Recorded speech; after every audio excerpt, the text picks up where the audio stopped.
In today's episode on your channel Pure English, we shall be discussing some idioms regarding the topics of sadness and happiness. I'm going to begin this session by giving you some idioms which you can use if you want to say that you're feeling very happy. I'll give you about 5 or 6 idioms for that purpose, so you can vary your idioms or vary your speech or writing whenever you want to express this idea. Well, the first idiom you can use to say that you feel very happy is to say that you are over the moon.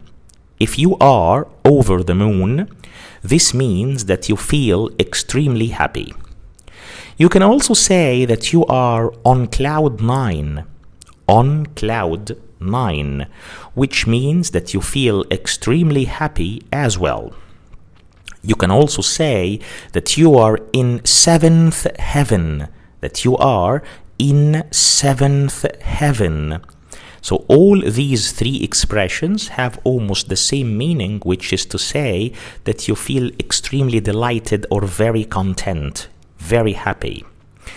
More examples for the same purpose. You can also say that you are thrilled to bits, that you are thrilled to bits. And you can say that you feel on top of the world. You can also say that you are on top of the world.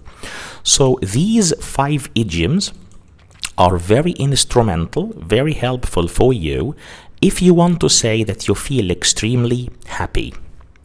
I'll give you further idioms for topics relating to the same thing, which is enjoyment, which is having a good time doing a certain activity, and so on. For instance, if you get a kick out of something, this means that you enjoy it very much. So if you enjoy doing something, or if you enjoy something a lot, it means that you get a kick out of it. Or you can also use the word real. You can include the word real into the idiom and say that you get a real kick out of that thing. For example, you can say, I get a real kick out of going for a run first thing in the morning. Again, I get a real kick out of going for a run first thing in the morning. This means that going for a run first thing in the morning on an empty stomach, which means that going without having eaten anything before it, is something that you feel is very enjoyable, or something that you find so delightful for you. So if you get a kick, or if you get a real kick out of something, this means that you enjoy it to the core very much. And if you do something because it's enjoyable, you say that you do it for kicks.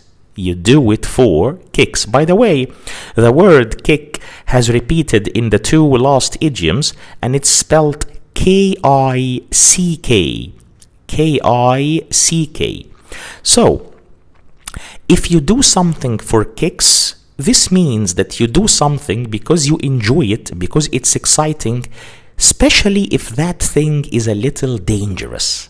So if there is an extreme sport or a dangerous activity that you enjoy doing, of course you do it in a controlled environment, in a controlled fashion, it's exciting for you, it's enjoyable, but it's a little bit dangerous, so you do it for kicks. For example, we say, Sandra wants to go for bungee jumping, or Sandra wants to go bungee jumping just for kicks. Just for kicks. This means that Sandra wants to go bungee jumping just to get the excitement and the feeling of adrenaline spreading throughout her body, because she's doing something exciting and that's a little bit dangerous. Also, if you receive certain news, or if something happens to you or to someone that you love, one of your loved ones, and you like it, you love what happened so much, whether it's to you or to somebody from those people you love, we say that you jump for joy. Jump for joy. For example, you can say, Steve jumped for joy when he heard that he had got the first prize. Again, Steve jumped for joy when he heard that he had got the first prize. If you jump for joy, this means that you get really excited and you have a lot of happiness because something has happened to you or because you have heard delightful news, pleasant news, or even if something good happens to one of your loved ones. Also, if you feel extremely happy, we can add another idiom to the idioms that we mentioned at the beginning of the session. You can say that you are floating on air or that you are walking on air. If you are walking on air or if you are floating on air, this means that you feel extremely happy. For example, a woman might say, I've been walking on air. I have been walking on air since Chris and I started going out together. Since Chris is a man, Chris and I and me started going out together. And the last idiom about the happiness idioms or about the idioms which refer to happy states of mind is if somebody or if something makes your day. If you say that someone has made my day, or if you say that something has made your day, this means that this person or that thing has made you very happy. Because they have said something to you, because they have happened to you, because they have done something to you, and so on. For example, you might say, I'm so glad to hear from you. I'm so glad to hear from you. It's really made my day.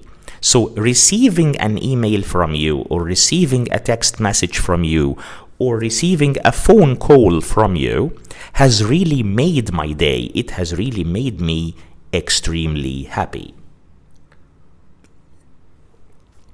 A sip of coffee is very important. Right, so this is regarding the idioms, talking about feeling happy, talking about excitement, enjoyment, and enjoyable activities. Now let's move on to the other side of the spectrum, which is talking about idioms that you can use if you feel sad. The first idiom is if you are out of sorts. If you are out of sorts. Sorts is spelled S-O-R-T-S. Well, this idiom has two meanings. If you are out of sorts, this means that you are slightly sad. You're not extremely sad, but you're slightly sad. You're feeling a little bit of sadness, right? That's if you're out of sorts. You can also use the same idiom, which is out of sorts, to say that you are slightly ill.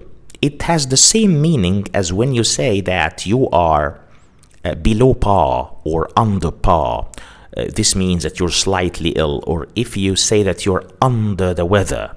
All of these idioms have the same meaning, and they are used to say that you feel slightly ill. But for today's session, we are handling the other meaning of that idiom, which is saying that you're out of sorts with the meaning of slightly unhappy. But if you are down in the dumps, if you are down in the dumps, and dumps is spelled D-U-M-P-S.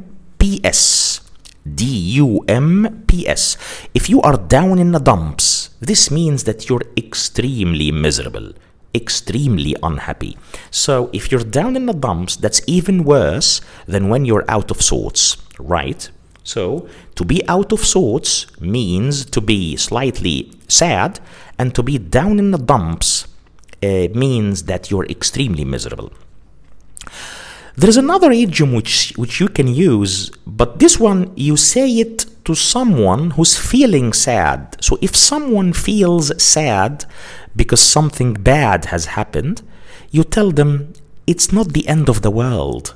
It's not the end of the world, which means that even if something bad has happened, we can still fix the situation. We can still improve the situation. So if someone tells you that they feel out of sorts or that they are feeling down in the dumps, you can tell them, calm down or chill. or relax, it's not the end of the world, right? Sometimes a bad situation happens to you. It's a bad situation, but you have to accept it because you don't have any other choice. So it's a horrible situation, it's an unpleasant situation that you need to accept and you are forced to accept, although you don't like it. And the reason you have to accept it is that you can't change it. So because you can't change it, you have to accept it. Sometimes when someone is in this situation, we advise them to grin and bear it. Grin and bear it. Grin is spelled G-R-I-N. G-R-I-N. So you tell someone, just grin and bear it. Bear is spelled B-E-A-R. B-E-A-R. So just grin and bear it. This means, I'm sorry for what happened to you, but try to accept it and embrace the situation. Accept the situation, right? You can also describe a person who complains a lot. You know, some people moan all the time. Some people keep whining all the time, which means that they are never satisfied. They're never happy. They're always sad and complaining. You describe a person like that as a misery guts. A misery guts. If you say that X is a misery guts, this means that this person is really annoying because they keep complaining all the time and they are never happy. So misery is spelled M-I-S-E-R-Y.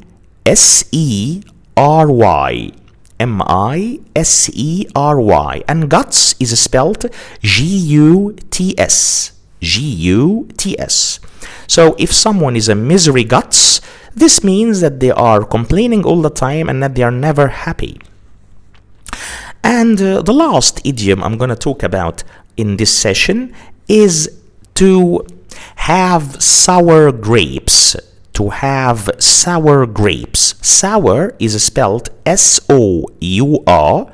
S-O-U-R. And grapes is spelled G-R-A-P-E-S. G-R-A-P-E-S. So if you have sour grapes, this means that you're green with envy. This is another idiom with the same meaning. If you have sour grapes, it also means that you are green, that's the color, green with envy. E-N-V-Y, envy. These two idioms mean that you are feeling very jealous because someone else has something that you cannot have, or has something that you would like to have, or something that you want to have, but you can't have it for one reason or another. And this was the end of today's session. It was some sort of a comparison between some idioms regarding happiness and other idioms regarding sadness. I hope that you enjoyed them, and if you like the content, please interact with it through sharing to the family members and close friends, subscribing to the channel, liking, and leaving your comments down there in the comment box. Thank you very much for your listening. I look forward to seeing you in our next session. Enjoy the rest of your day and goodbye.